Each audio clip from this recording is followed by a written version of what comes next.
Hello, everyone, and welcome to A Soulful Revolution, a podcast at the intersection of spiritual transformation and social change. I'm your host, Lauren Grubaugh Thomas, a priest, writer, spouse, and twin mama living on Arapaho and Cheyenne homelands in what is commonly called Littleton, Colorado. I'm delighted today to welcome my guest, Devin Mackey. Devin is a 31-year-old trans, queer public figure and sacred rebel who has dedicated his life to being an example for humanity in order to show that following your intuition, living authentically, and sticking by your values no matter what, even in the most extreme of circumstances, is the divinely right thing to do. Devin, I'm so delighted to have you on the show today. Thanks for being here. Thank you so much for having me. I want to begin by asking you what it means to you to live at this intersection of spiritual transformation and social change. I was thinking about this question earlier, and I think the only thing that I can say is that it's the only way. I feel like I believe in that concept of as above, so below, as within, so without. And I believe that we're the most effective on the outside if we know what we're doing on the inside, if that makes sense. I think that the second more people connect to their true selves, or their souls, and know their real values past their ego, and ask themselves the difficult questions, and answer those questions honestly, and really do that self-reflection that leads to spiritual transformation and spiritual awakening. I think that would be the second that the entire world finds balance. So wow. I think it's massively important. I think that the spiritual transformation that we go through, it has the potential to bring a balance to your own ecosystem, your own world. And the world on the whole has much more of a chance to find balance if its ecosystems have balance.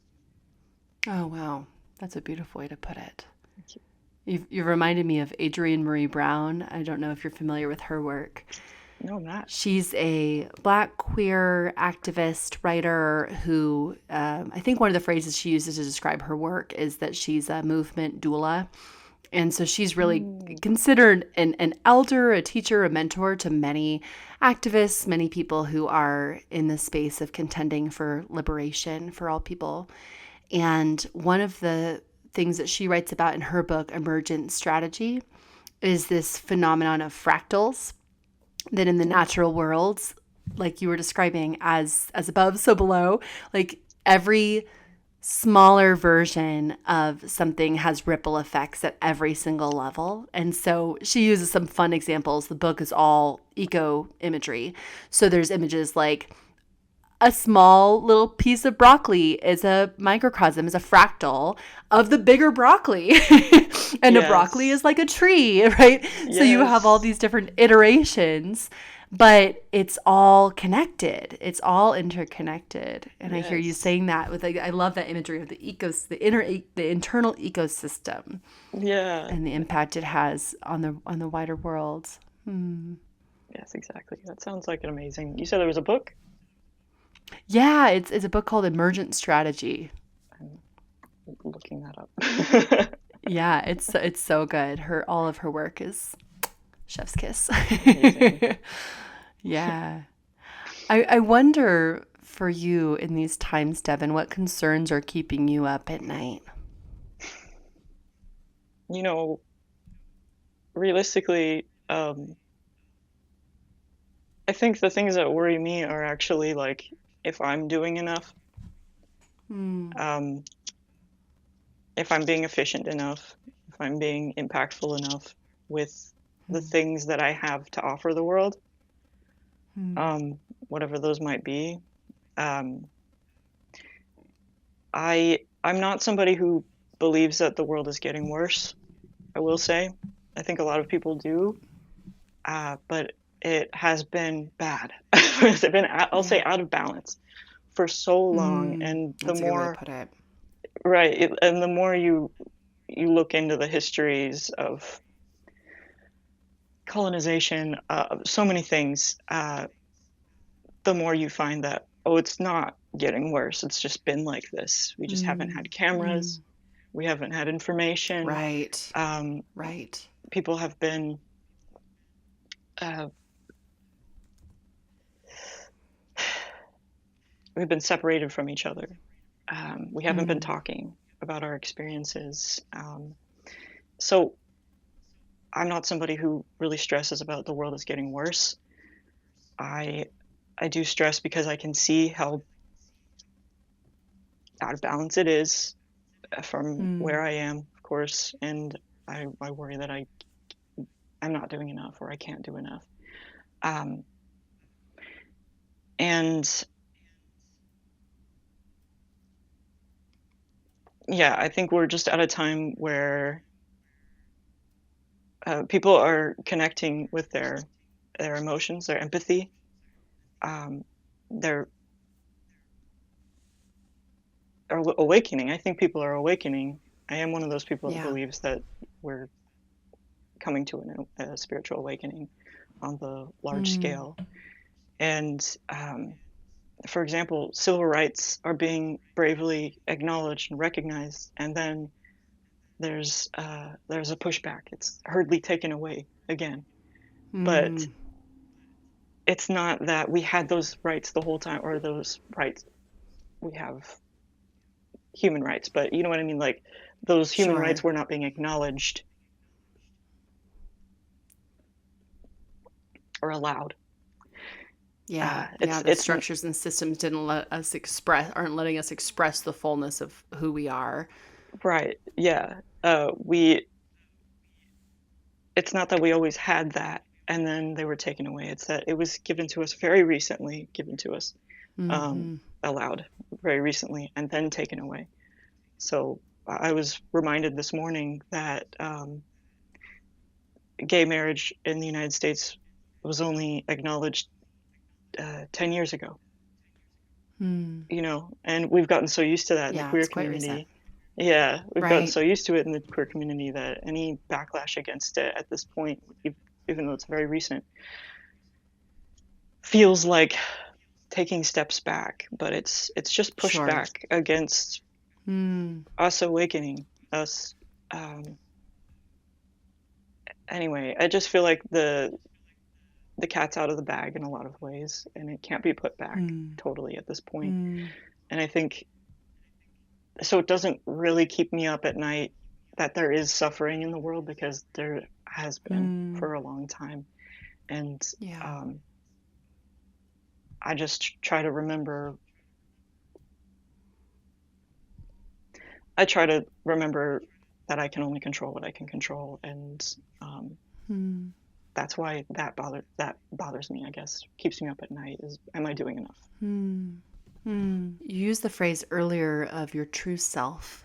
Mm-hmm. And I hear you saying now that we have these rights that are, to quote Thomas Jefferson, problematic person that he was, said some Mm-hmm. nice things. Right. That we have inalienable rights. Yeah. And so when those rights are threatened or infringed upon, it's not about them not being inherent to who we are. We deserve Yeah. to be free and to be flourishing. Yeah. And I hear in what you're saying that like you're connected to that sense of inherent worth, inherent dignity, inherent rights, inalienable rights. And so then the concern, it sounds like, is this question of how do you contend for others? Like, is that the part that is that weighs heavier on you? Is not so much the feeling of threat to your own self, Mm-hmm. but wondering about others waking up and others being safe. Yeah. I'm sorry. What was the question? Yeah, I'm curious about. Let me see if I can put it another way. Yeah. curious about this piece of like true self and how that helps you to navigate the things that the fearful things that are happening, Mm. being rooted in your sense of belongingness in the world and your right to be human. How does that help you to navigate Oh, all the massively, threats that we're facing? Yeah. massively, massively. I think that whew, Mm. growing up, I think I've told you before that uh, that I was evangelical, homeschooled. I was very indoctrinated. I was very at a very small world. I was uh, Mm. emotionally abused, and in that world, it's like people are trying to almost cast an illusion spell over your inherent Mm. worth, over your true self, who you what you deserve, um, yeah, who you even are. Why Mm. are you on the planet? And that's been such a massive part of healing for me from Yeah. from that world is just coming back to myself. It's really it's not even it doesn't even feel like healing really. On some level it feels like it's the healing journey is just a journey of coming back to yourself. And Mm. I have to do so much journaling and meditation and stuff just to like get back to center. And Yeah. center is the only place that I can make decisions that make sense and uh, come back to that self-respect and that acknowledgement of what I deserve. And it helps me to show up for other people Mm. too because I understand what they deserve now that I know what I deserve, etc. Wow. Yeah. I was going to ask you about what helps you to find roots in these tempestuous times. And Mm-hmm. I wonder, because you've begun answering that, I'm curious if there are people who also help you to do that, to reconnect with your true self, especially having had people in your life as a young person, as a child, who did the opposite of that, who sort of ripped your roots out or never allowed your roots to grow. Yeah, yeah. I feel like when it comes to the people that help me, the way I kind of view it is that the world is my parents. um, Hmm. like when you Hmm. don't have parents that have nurtured you, it's like you have to find chosen family and such. But Yeah. I haven't been that person that like finds their chosen family and then those are my people. Um, I've always Sure. wanted that to be the case, but it's really it's been a journey. It's a reason why I word it as a journey because I walk down this road in life and I meet this person. They offer this wisdom, or they even help me, Hmm. and I do the same to them. And then I often have to go move on to the next whoever. So people have come in and out of my life a lot, but Hmm. I've always had my siblings. My siblings have always been rooted me for sure. We Wow. grew What a up gift. very very lucky. Yeah, we would go in the same room and we would be like, what's the real situation here? Like we would like check in with each other and been Wow. very lucky for Really that. checking out what's reality and Yes. what's not, what's Yeah. illusion. Yeah. Yeah. And so just having them, it's given me an example of uh, what I should be looking for in people. And my best friend Julia is housing me right now, Hmm. and is has been a massive like light in my life. Just reminding me of who I am. It's Hmm. it's definitely, and my audience actually, um, you know, you get Hmm. you get hate comments, of course, a lot, a lot, especially when you're trans on the internet. You get a lot of people making weird comments and stuff. But every once in a while, I'll see a comment often actually these days I'll see a comment that really resonates with me, and I'm like, oh, you're right. Hmm. Like somebody will give you a compliment, and you're like, oh, I never noticed that about myself. Like, Hmm. huh. And Oh, how lovely. yeah, it's I think people in general are a mirror, and some of them are a mirror of your shadow, and some of them are a mirror of your best self, and it's Hmm. worth it to, you know, reflect on what they give you in that sense. Hmm. I don't know where I'm going with this, but yeah, that's what I'm going to say Well, about it that. raises, yeah, it raises the question for me of vulnerability Mm, and like what are the questions that come up in you as you are putting yourself in these spaces of sharing your life, right? Telling your mm-hmm, story in some very public ways. mm-hmm, Um, are there questions that guide you as you're in that vulnerable position, as you're taking on this more public persona? What guides you? What helps you stay aligned with your true self as you are, in a way, doing it on a platform for mm-hmm. tens of thousands of people?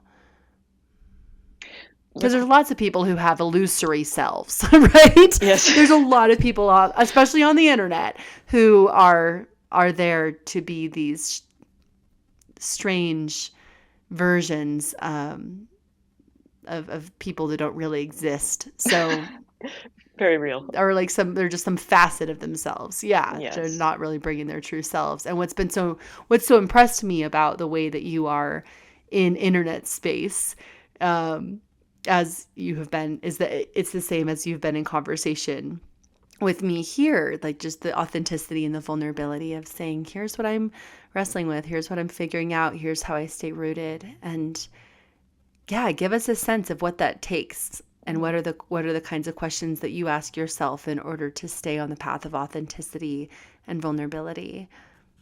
Yeah. Oh, there's so many. This is actually a very real thing for me. I ask questions a lot. Um, Hmm. I think most of my brain activity is questions more so Hmm. than answers. It's kind of my comfortable space, even because I don't think that um, there are always comfortable, neat answers to questions in general. Uh, and the questioning is kind of the answer, if that makes sense. It's Hmm. sort of like how you never really are perfect, or you never are this goal that you have. You're just always in a process of becoming. You know Hmm. how life works like that. Um, I'm just always questioning, and in order to keep myself rooted or aligned, I guess Hmm. it's especially when it comes to how I show up on the internet. It's like for me, it's like what did I need to hear when I 5 years ago, or what did I need to hear when I was a Hmm. child? What would have helped me? Hmm. Right. What would have helped? What would have helped me? Hmm. Is often Which is such a compassionate question to ask. mm, Yeah. What would have helped me when I was young? Hmm. I think it's an example of that, as within so without sort of situation where your Hmm. self compassion helps you to be compassionate outwardly. Um, Hmm. but like when I'm in despair, like you were asking before, the questions I often ask are like, what can I control? Um, uh, like also things like how did we get here? Um, Hmm. what else is there? What are the next steps? What are the steps? That always helps me. But there's a lot of questions to ask, because in self-development or in how you want to show up in the world, it's all about questions, I think. Like, is that Mm. true? Is there more? Um, why did that happen? How do we get to this other goal? It's all questions. So I think that's a great question. Yeah. Yeah. I mean, I noticed that the questions, some of the questions that you've named, are Mm. these perennial existential questions that humans have been asking since time immemorial Oh, yeah. around, like, where do we come from and where are we going? And those are questions that are not simply philosophical questions to ponder about the meaning of life. They're really questions, as I hear you expressing them, they're also questions about how do we move forward one step at a time? Yeah. Like, what's the next pragmatic step? Yeah. But you're putting these deep human questions into conversation with the messiness of everyday life, which is such a beautiful thing. Thank you. Hmm. Hmm. It's all connected. It's all the same thing, in my opinion. Yeah. Like, how And can yet you how know? few people really ask those questions, you know? Hmm. There's a lot of people who never learn to ask those deeper questions because they're too scary or it's too uncomfortable. Yeah, I think it's a shame, because I think the fact that we do see them as like these deep, unnecessary things, that's meant Mm. for people with a philosophy major, um, to go ask over there with their privilege and their, you know what I mean. Um, that's for the wealthy people who write books and then go down in history, to ask. But it's like, no, no, Mm. no. Everybody can ask these questions, and you can Yeah. come up with an answer, and it can change over time. It kind of brings you back to your own values, how you think the world Mm. works. How are you going to know how to move through the world if you don't know how you believe the world works? If Mm. that makes sense. Mm. Was there a time in your life where you made a shift toward asking those kinds of questions, or is there have you always just been this person who brings that depth of question to every day? I've always been this person, for sure. Um, Yeah, I I always suspected as much. I always joke that it's because I have an Aquarius stellium, um, Hmm. but for the astrology nerds out there. Yeah, tell me more. What does that mean, just as an aside? A stellium is when you have four or more placements, or maybe it's three or more placements in the same sign or the same house. And I have four Aquarius. I have it in my Sun, Moon, Mars, and Venus, and just a general airy chart, Libra rising. But anyway, all of the Hmm. that's like the air is the air signs are, they rule thought. Um, Uh-huh. yeah. So, um, but I could blame it on that, or I could blame it on uh, growing up in homeschool. Honestly, well, it kind of backfired for my parents, because Hmm. they would have like hour-long Bible study, and they believed that their truth was the truth, and they believed that we would come to that conclusion. And so they Huh. had open discussions, and that we would have this concentrated Bible study time. And what it resulted in was all of us just asking questions like, why why is this That's like this fantastic. here and not over here? Uh-huh. And they're like, and Don't have the answers. yeah, yeah. So it got me. I loved Bible study time. I still Yeah. love that. I love religious studies. I've now found a lot of those answers. Like, oh, historically it was Mm. because this emperor over here was doing this, and then, you know. Um, no, I've always been like that, and it's one of my biggest joys in life, is just is research and Hmm. asking questions, being curious, learning. Hmm. Yeah. Folks often talk in movement spaces about how there's a role for everybody in the movement. Yes. That when it comes to moving toward liberation collectively, we all have to bring our gifts to bear. Hmm. And so I guess I'm curious about these gifts of research and curiosity and how you see yourself exercising those in service of liberation. That's a great question, and I didn't have the answer for that for a long time. I was like, how is this going to help? But Mm, I think as I've been more public about my perspectives, my perspective shifts, my questions, hmm, as I've been more public with it, which is mostly just the reason why I was getting more public wasn't to offer anything to people. It was just to get more comfortable being seen. It's just like I got to hmm, get over my social hmm, anxiety. Um, hmm, but as I was putting out these things, people were responding, and they were like, "I didn't think of it that way. I didn't know about this. I'm going to research this more. I'm going to tell. I'm sending this to my friend." There's hmm, I've made videos where I've brought up a concept, and there's been several therapists in the comments that were like, I didn't know about this. I need to research this so that I can help my clients better. So hmm, my role is really just to get people thinking, because they all do have their own talents and their places in the system, and a lot of people don't know. And I mean, yeah. the term the system, I don't mean that system. I mean I mean the ecosystem of Yeah. Yeah. I love of that language of ecosystem. liberation. Yeah. They all have their place, and they don't know. They don't know that they have these Hmm, talents and these skills. A lot of people don't.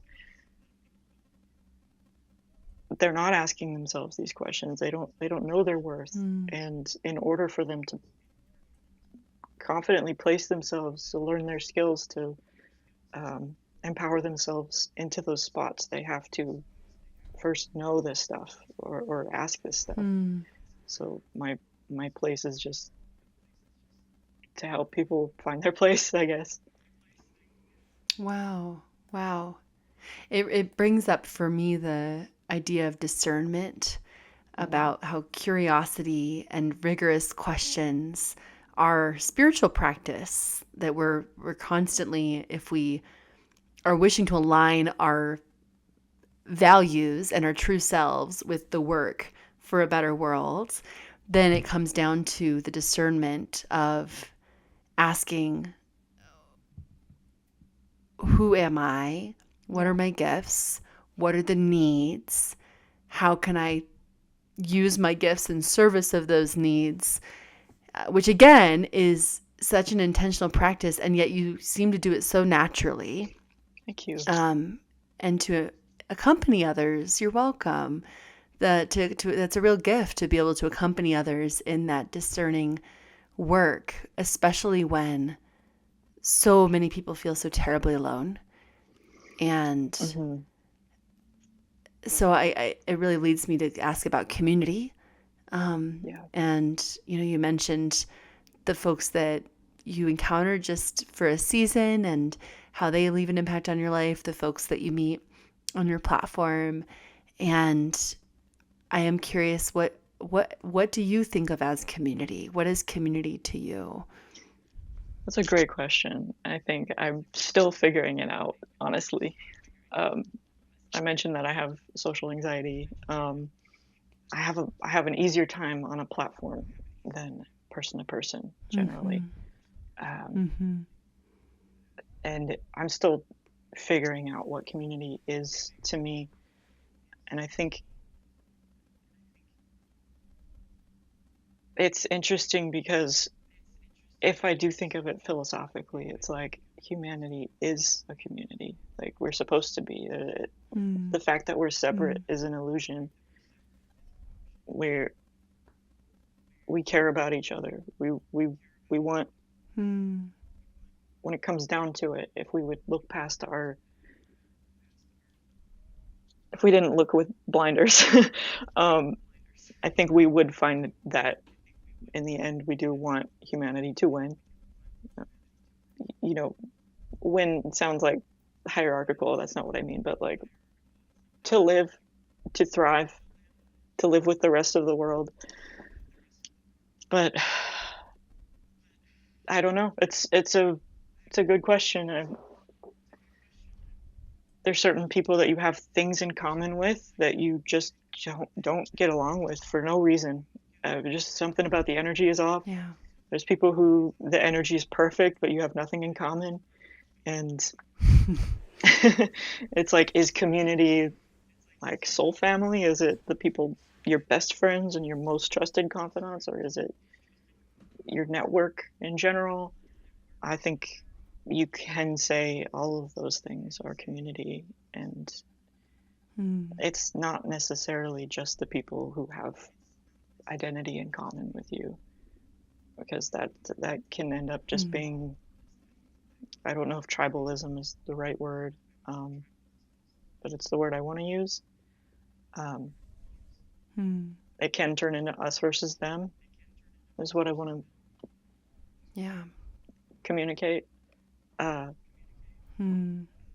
So I think it's an important question to keep asking, just to recalibrate. Am I being fair? Am I listening to everybody? Am I opening myself up to the possibilities of who could be my friend, who is trying to support me that I'm not letting in, you know?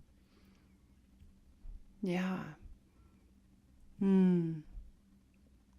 I wonder about under duress with all the violence, especially toward the trans community, toward the LGBTQ community. What are the words that you would offer to folks whose identities are being targeted right now, especially in light of what you just said, where folks might might be inclined for survival reasons to run to their corners with people who have shared identities. Yeah. And I'm not negating the need for that at all, but I am curious, what do folks need to hear right now as communities are being targeted and disrupted? I think a lot of what people need to hear is that their pain is real and it's coming from a real place. I think in, you know, not just speaking about trans people or queer people, but just all communities right now that are being targeted, like you said, your pain is real and it's coming from a real place, and you don't need anybody else to validate you in that. And also just that your value is inherently, your value is inherent. Your value is inherent, your power is inherent, your human rights are inherent. And people can try to disconnect you from that, but that doesn't mean it's not there. Also, just that there's nothing wrong with you. There just isn't. I think that's a really important thing for people to understand in general. There's nothing wrong with you. Your true self is perfect. And moving from that knowing is so helpful. It makes everything make more sense. That coming back to center, that understanding what you have control over, and maybe control isn't the right word, but you know, it's like the serenity prayer, like accepting what you cannot change, keeping courage to change what you can, and you know, seeking the wisdom to know the difference. You can improve the bits of the world that you have influence over to improve, and that's what you have. And you don't have to expect more than that of yourself, and you don't have to lay down and give up. It's the perfect amount of influence. The amount of influence you have over your world it's precisely right, and it's okay. Wow. I hope that makes sense. I also would tell people that we have been separated. Our different communities, our different minority groups have been separated on purpose for a reason. Yeah. And it's because we're very Yeah. powerful together. We're Mm. it is the elite's nightmare for us to know our worth, know each other's worth. Yep. They're a Yes. nightmare for a reason because we are very, very Mm. powerful, and we have so much in common. We have so many. We get nitpicky about what we don't have in common, and we forget what we do have in common. Mm. And to quote the Hunger Games, remember who the real enemy is. Yes. Yeah. Yeah. It makes me think of the Martin Luther King Jr. quote about our enemies not being flesh and blood. Our enemies are this is my paraphrase, but our enemy is the systems that do harm, Yes. and being mindful of that, because there's Yes. people who've simply lost touch with Mhm. their inherent worth and with the inherent worth of other people, and that's Yeah. causing them to be more tied up in the system than they are bound to one another. But remembering, yeah, that we're not fighting each other, No. even though sometimes it can feel that way. We're told, and we're convinced, we're told that we Yes. should be fearing each other and at war with each other. Yeah. Yeah. And we're right. Like you said, it's a system.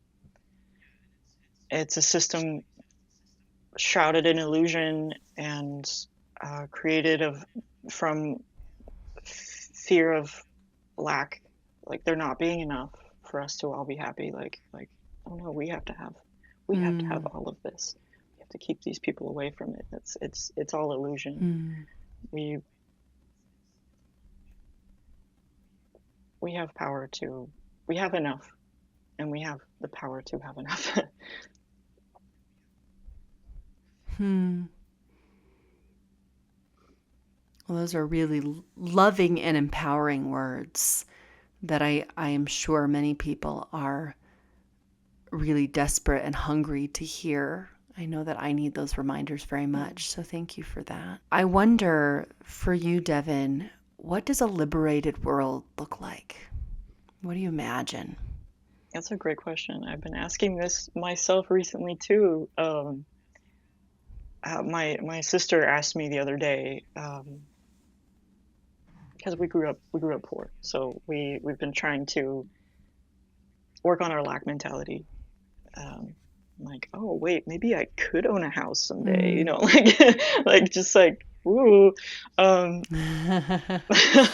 and so she was like, what would you do if you had $100 million? And had never asked myself that before. Mm. Nobody, uh, I think I assumed that I Mm. had an answer for that. I had no idea. And we had this conversation in the group I don't chat. think most of us think in those terms at Yeah, all. Yeah. what would you do? And so we had this Yeah. conversation in the group chat where we were like, I would do this, I would do that, I would do this. And at first it was like, I would give some money to this person, this person, I would pay off my debts, the obvious things. And then it started being like, wait, no, I would fund libraries. Wait, no, no, I would like create scholarships. And then Mm. it became bigger and bigger. And Mm. we realized, like, I guess the question became bigger. It became, what would the ideal world look like, and how Mm. would how would I help that That's to awesome. come about? So we started asking ourselves that as well. Yeah. It's a very important question, and I think more of us need to ask ourselves that, because I think a lot of us know what we don't like, what we don't like in the world, but we Right. forget to manifest a real goal. What do you want it to look like with realistic Mm. expectations of, Mm. not everyone will be friends. Sometimes you just don't vibe with people. A lot of times, honestly, like rather than Mm-hmm. everybody being friends, it's more of just like expectation of mutual respect. Um, and uh, it there's always going to be Yeah. death and struggle and fighting and fear and stuff. Those all exist in nature. They're supposed to be here, I guess. We can't just pretend that's not the case, but there wouldn't be genocide. That Mm. doesn't have to exist. There wouldn't be bombs. Yeah. That doesn't have to exist, you Yeah. know. These are things we have control over. We can't control death, but we can control not genociding as humanity Yeah. on the whole. Um, so it's not about perfection; it's about balance, because Mm. that's again like how ecosystems work. It's living in balance with nature. We're not the center of the world. Humans, we're just one of the animals on this planet. Mm. And so I think my ideal world would just, I imagine it as, I don't know if you've heard the term solar punk. Yeah, sure, but tell our Yeah, audience more. sure. So it's like, if you've heard of what is it called? What are the other punks? It's like, Like anyway, like steampunk. steampunk. Yeah, yeah. So it's like an aesthetic, um, but it's a concept also. It's this the aesthetic is sort of like Ghibli Studios. It's people living with nature, with technology, with the technology we have. So Mm. it doesn't ignore the fact that have we are where we are. Um, there are Sure. still computer screens and things going on. We still have the same tools and stuff that we have now, but maybe we've gotten rid of some of them.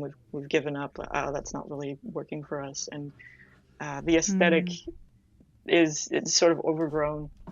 Um, a lot of like Hmm. windmills and solar what are they called, solar panels, um, Yeah, things like that, yeah. like Green using the elements. energy. Yeah, green energy. Yeah. People are wearing sustainable clothing, and there's just a balance to it. Hmm. So that's my ideal future, Hmm. and I think that it's an important question to ask. I'm really glad that you asked that. It's just what do you want, and how do we get there?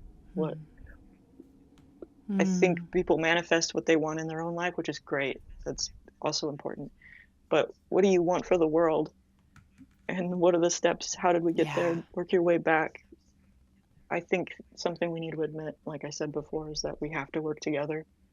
We have to get over our Hmm. a lot, which is hard.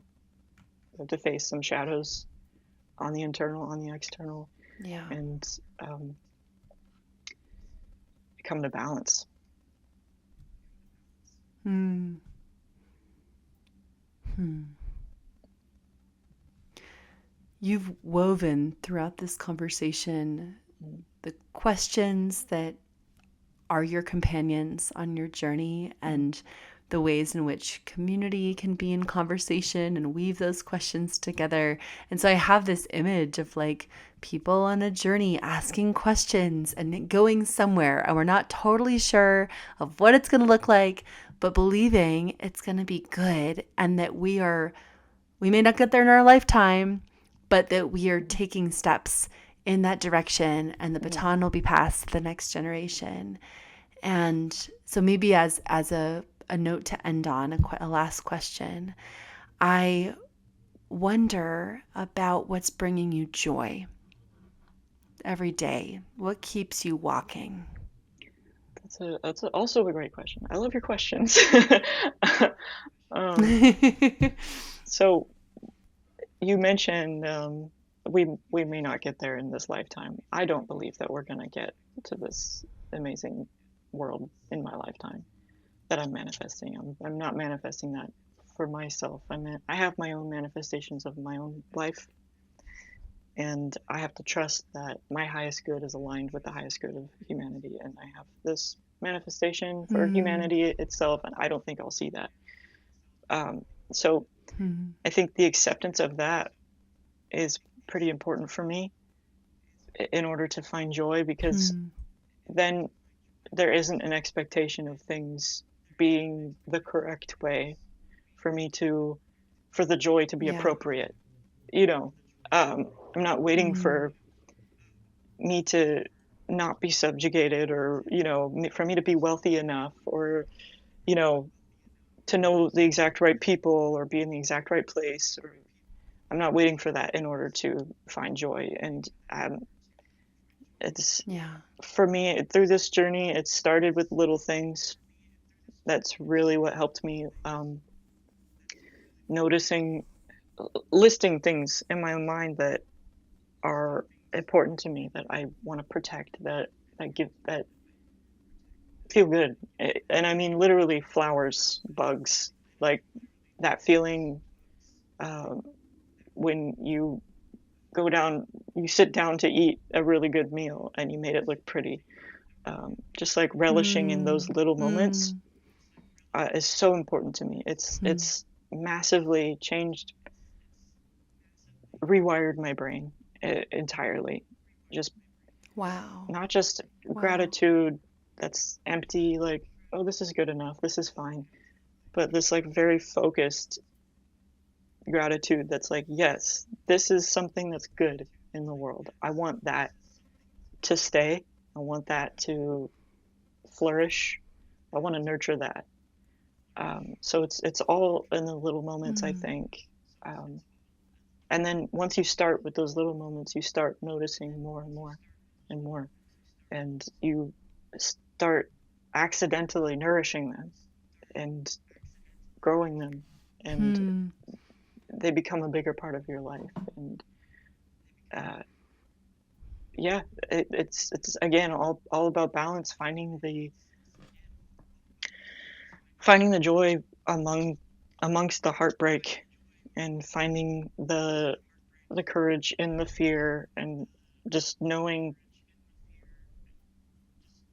perfection doesn't exist. Like, I have this one life in this body.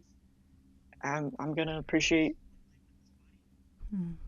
every little bit that I would take for granted. If if I'm on my deathbed, if I am lucky enough to grow old and look back at my life, Hmm. um, which things would I look back on and be like, I wish that I gave that more attention. I wish that I experienced that Hmm. fully.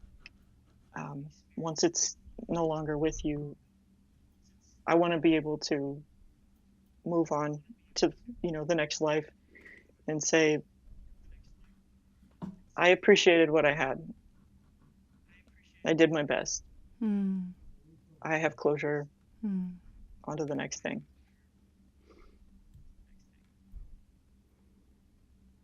Wow. Thank you. Thank you. Thank you for this offering of yourself, Devin. It's really been an honor to be in conversation. I'm so grateful. I am too. Thank you so much for reaching out. It's, yeah, been wonderful. All the best on your journey. Thank you. You're so welcome. No, just I wish you every good thing. And it's so good to be able to, in this moment in time, to be companions on the way. Thank you so much. I hope every good thing for you as well.